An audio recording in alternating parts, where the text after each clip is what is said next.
how to play F major scale for alto saxophone.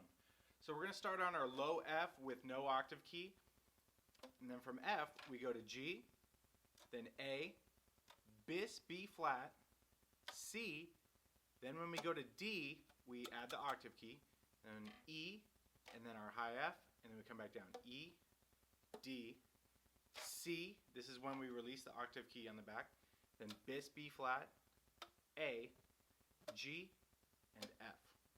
Okay, let's play it together. I'll count to 4 and then we'll start. 1, 2, 3, 4.